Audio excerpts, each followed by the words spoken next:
Oi, gente. Eu recebi tanto direct sobre esse vídeo do Lolo. Sim, ele é meu grande mestrezinho, ele me ensina demais. Mas eu quero contar pra vocês coisa que o Instagram não conta.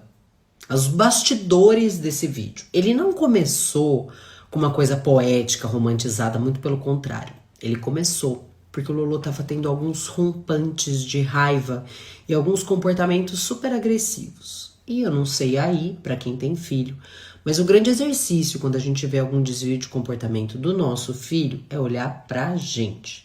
Mesmo que você não seja o único cuidador responsável, tenham outras pessoas e isso você não controla, o grande olhar é sobre a gente.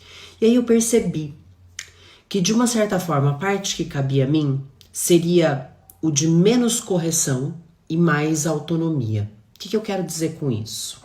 Aí eu comecei a notar quando eram os gatilhos que ativavam esses comportamentos dele, em que momentos ele ficava assim.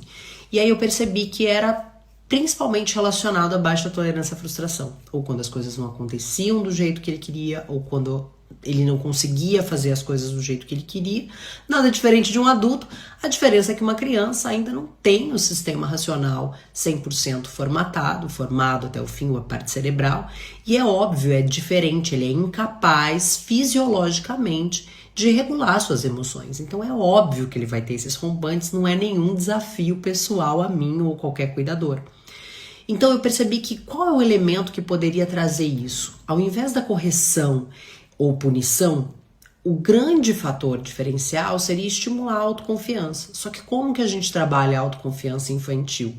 Diferente de você ficar falando, você é capaz, você dá conta, você consegue, verbal, a criança precisa sentir que ela é isso, ela precisa validar isso. Então o que eu comecei a fazer? Comecei a trazer algumas atividades, algumas coisas que eu sabia que ele ia dar conta de fazer, mas que eram ao mesmo tempo desafiadoras. Olha que curioso.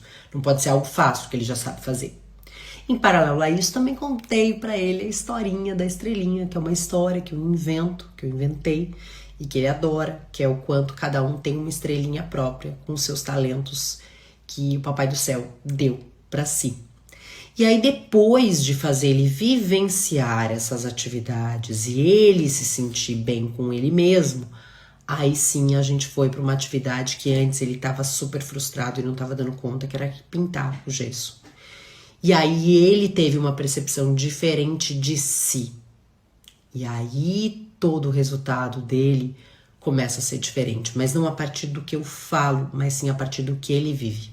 Então, antes que alguém pense em família de propaganda de Doriana, que não tem nada disso, aqui é maternidade real, é perrengue real, eu queria compartilhar um pouquinho com vocês de que esse vídeo que vocês assistiram e que ficou tão fofo, ele partiu de um momento de bastante cuidado e preocupação, de um momento super adverso, de comportamentos que não eram tão legais, e que me fez refletir sobre o que é que eu precisaria fazer diferente com ele.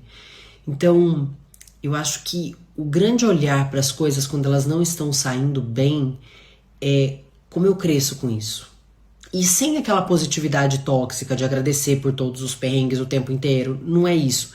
Mas já que eu não tenho como me livrar de algumas coisas que eu não controlo, como é que eu faço disso algo positivo para mim? E esse é um exercício que cabe a todos nós. Vamos terminar a semana bem?